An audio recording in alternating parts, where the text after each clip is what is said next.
back. New York Congressman Anthony D'Esposito calling for the impeachment of Homeland Security Secretary Alejandro Mayorkas. He's demanding that he be held accountable for the worsening migrant crisis in the wide-open border. Joining me right now is Arizona Congressman Juan Ciscomani. He's a member of the Appropriations and Veterans Affairs Committees. Congressman, it's great to see you. Thanks very much for being here. Welcome back. You say Mayorkas has also failed to respond to your questions. Tell me what happened. You sent a letter to Mayorkas about what, and what was the response? Yes, I sent a letter to Mayorkas in early May for a deadline of May 12th. This letter was highlighting the fact that the government has lost over 85,000 unaccompanied minors coming into our country. They're unaccounted for. We don't know where they are. And the government won't tell us where they are because they don't know either. So I demanded action from this. I had 75 other members of Congress sign that letter with me. So it wasn't just my letter. It was a letter with, like I said, 75 members asking answers for this question. It's clear that they had no idea where they are. And I questioned DHS Secretary Becerra as well about this in person. And they still haven't responded. They're over 2 weeks late now. It's actually almost a month since the deadline passed to get a response about where are these kids, these minors, over 85,000 of them that the government has lost track of. And of course, this was highlighted by a story by the New York Times that mentioned where they may be and where some of them have been found, which is in child labor camps and sex trafficking rings and things that are terrible. And this administration still has not responded to this inquiry. I mean, this is the sickest thing I've ever heard. We've got this wide open border, and the stories get worse and worse. A Border Patrol K-9 sniffed out $2 million worth of fentanyl during a traffic stop in Arizona. It was hidden inside car seats and in the gas tank. Yuma Sector border agents said that it was enough to kill 48 million people, Congressman. What is the timing on this impeachment of Alejandro Mayorkas? Every day we've got more stories, whether it's fentanyl, whether it's the story you're talking about. We don't know where these children are. They could be in labor camps. And yet he comes out and tells us that the border is secure. He continues to fail at his job and continues to prove that he's unworthy of this position to protect our nation. He has, of course, ignored the issue. The numbers prove for themselves where we are. He has come down to Arizona at least once where he made promises that he didn't keep.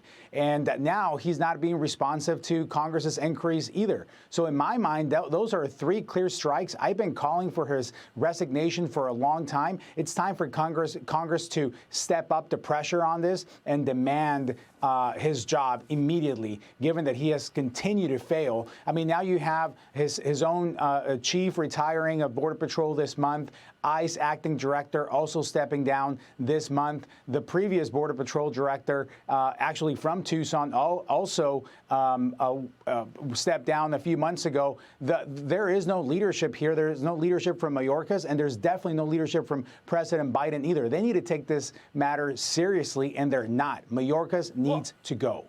So, Congressman, bottom line, will Mayorkas be out of this job by the end of the year? He needs to be. This direction is not changing.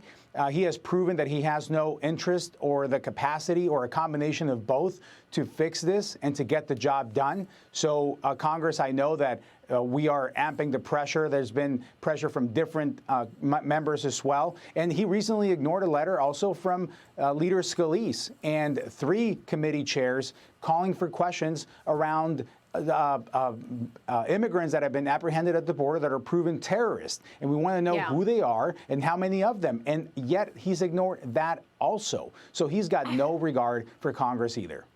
It's absolutely unbelievable. I don't know what you all are going to do. You are in the majority, and you're still getting blown off, Congressman. I got to get your take on this debt ceiling as well, because of your role on the Appropriations Committee. Congressman, are you worried about the potential of Congress having the power of the purse with the rules around the appropriations process? I was asking Kevin McCarthy this on Sunday, that if lawmakers get their work done in the House and you deliver deliver all of your appropriations, 12 appropriations bills on time, then they go to the Senate. Can't Chuck Schumer just sit on it and stall things? Then you've got this 1% cut going into effect, and that will cut across all agencies. And there you go. Poof, the FBI gets the money that it wants. The others get the money that they want. Does that negate your ability to have the power of the purse around appropriations? Well, we don't want to see that. We're going to do our job in the appropriations. That's the next step. We're going to get the 12 bills out of the committee, and we're going to send this whole package over to the Senate. So far, the House and the House leadership has outmaneuvered anything else. If you look at what Biden and the Democrats wanted out of this deal, they got nothing from that.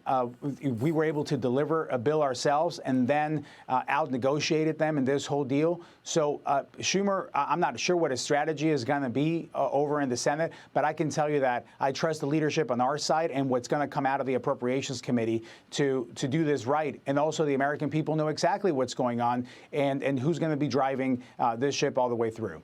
So what are your priorities then in terms of holding back funding for what agencies? We're talking about Mayorkas.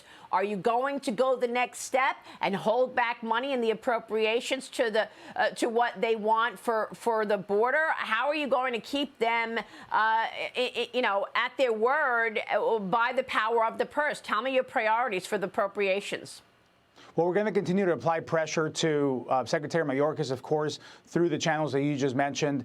We have to fund border security. That's been one of my priorities.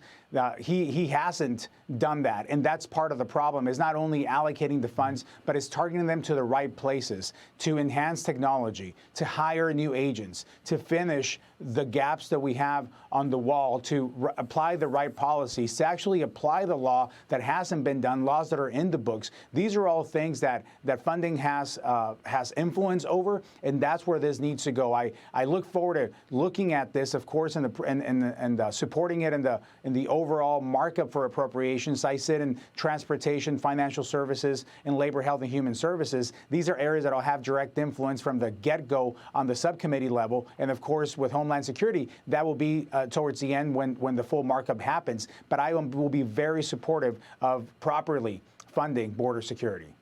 All right. Well, we'll leave it there, and we'll be watching your work. Congressman, it's good to see you. Thanks so much. Thank you so much, Maria. All right. Juan Ciscomani joining us.